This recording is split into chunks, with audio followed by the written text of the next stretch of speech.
नमस्कार,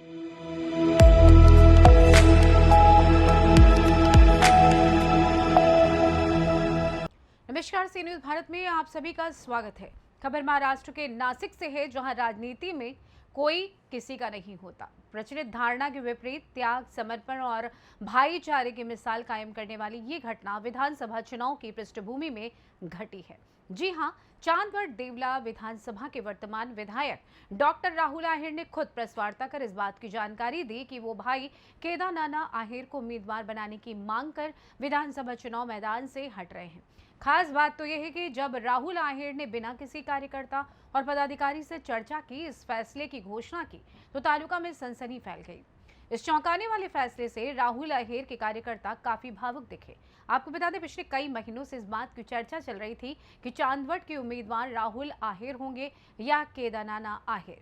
जो अब साफ हो गया है, वहीं इस दौरान राहुल आहेर और केदारनाना आहेर ने क्या कुछ कहा, आप भी सुनिए। 1-2 दिवसामध्ये जेव्हा केव्हा उमेदवार याद्या जाहीर होतील त्यावेळेस पक्ष आम्हाला इथं उमेदवार देईल, ही काय मी सांगितलं म्हणून होतं असं नाहीये, पण ह्या पक्षाची रचना आहे। पण हे सर्व करत असताना आता कुठेतरी हे आपल्याशी बोलण्याची ही वेळ याच्यासाठी आली। खरं तर हा निर्णय काय माझा एकट्याचा नसायला पाहिजे। आपल्या सर्व कार्यकर्त्यांच्या इच्छा, अपेक्षा, आकांक्षा या प्रत्येक नेत्याकडनं असतात। मला पण ह्या गोष्टीची जाणीव आहे की हा निर्णय घेत असताना मी आपल्या सर्वांची चर्चा करायला पाहिजे होती, पण प्रत्येकाच्या ज्या इच्छा आहेत ह्या मला याची जाणीव आहे की मी जर ही आपल्या सर्वांची, आमच्या कार्यकर्त्यांची, नेत्यांची आधी जर चर्चा केली असती तर त्यांनी मला ह्या निर्णयापर्यंत येऊ दिलं नसतं। आणि मग कुठं ना कुठं आपल्याला निर्णय हा घ्यावा लागतो। शेवटी आपल्याला ही विधानसभा मतदारसंघ हा जिंकणं हे आपलं सर्वप्रथम ध्येय आहे। आमच्या नेत्याला हात वरती करणारे जास्तीत जास्त माणसं आम्हाला विधानसभेमध्ये पाठवायचे आहे, हा आमचा ध्येय आहे। आणि त्याच्यासाठी अशा अनेक वेळेस आपल्याला कधी कटू निर्णय घ्यावे लागतात। मी सर्वप्रथम आपल्या सर्व भारतीय जनता पक्षाच्या महायुतीच्या दोन्ही तालुक्याच्या नेत्यांना मी विनंती करेल, त्यांची माफी मागेल की हा निर्णय घेत असताना मी सुरुवातीला त्यांच्याशी चर्चा केली नाही, पण त्याचबरोबर माझी त्यांच्यापासूनही अपेक्षा राहील की ते पण माझी भूमिका समजून घेतील। आतापर्यंत मागच्या 10 वर्षामध्ये जसं एक परिवार म्हणून आपला पक्ष काम केलेला आहे, त्याच भूमिकेतनं आपण पुढे जाऊ। त्याच भूमिकेतनं येणाऱ्या विधानसभेमध्ये पण आपण विजय संपादन करू। खरं तर आता विरोधक कुठेतरी याच्यामध्येही राजकारण करण्याचा प्रयत्न करतील की हे बाबा दोन्ही भावांचं आधीच ठरलेलं होतं आणि मग हे जनतेला कुठेतरी दिशाभूल करण्याचा प्रयत्न करत होते। स्वाभाविक आहे, राजकारणामध्ये आपण जेव्हा काम करतो तेव्हा सुरुवातीला काम करत असताना नानाची पण इच्छा होती, माझी पण इच्छा असताना आम्ही म्हटलं की शेवटी वातावरण कसं राहतं, केव्हा आपल्याला वरिष्ठ काय निर्णय देतात, पण शेवटी जेव्हा आता 1-2-3 आठवड्यापासून मोठ्या प्रमाणामध्ये खाली घालमेल व्हायला लागली तेव्हा वरिष्ठांना आम्ही विनंती केली।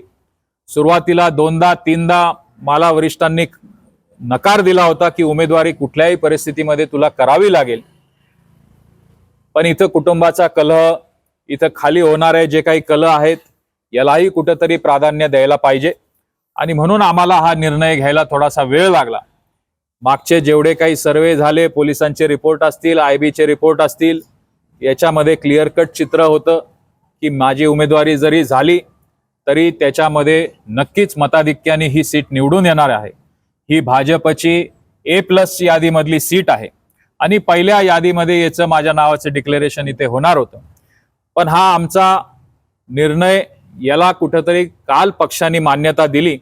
थोडंसं आमच्या डॉक्टरांचा असेल, काही लोकांना काल तिथूनही फोन आला होता, पण हे एकदा थोडंसं जर फुटलं तर त्याचा एक मेसेज खाली मोठ्या प्रमाणामध्ये चुकीचा मेसेज जायला नाही पाहिजे। आणि म्हणून ह्या सर्व बाबी प्रेसच्या माध्यमातून आपल्या सर्वांच्या समोर मांडणं हे मला संयुक्तिक वाटलं। आणि म्हणून अशा पद्धतीने हा विचार आणि अशा पद्धतीचा मागणी आम्ही पक्ष नेतृत्वाकडे केलेली आहे। चांदवड देवळा विधानसभा मतदारसंघाच्या निवडणुकीच्या बाबतीमध्ये पुढे आदरणीय आमदार राहुलदादा आहेर यांनी चांदवड देवळा विधानसभेच्या उमेदवारीसाठी माझी शिफारस पक्षाकडे गेली, त्याच्याबद्दल मी राहुलदादांचं त्या ठिकाणी आभार व्यक्त करतो. राजकारणापलीकडे पण एक कुटुंब परिवार हा दुभंगला नाही पाहिजे ही दादाने मोठे मन करून काळजी घेतली. त्याच्याबद्दल निश्चितच यापासून महाराष्ट्राला एक नवीन आई मिळेल. मनवड विधानसभा क्षेत्र में भारतीय जनता पक्ष से उम्मीदवारी की जो संभ्रम अवस्था चल रही थी, इसके चलते हुए हमारे पक्ष नेतृत्व से हमने पिछले 2-3 दफ़ा चर्चा की है.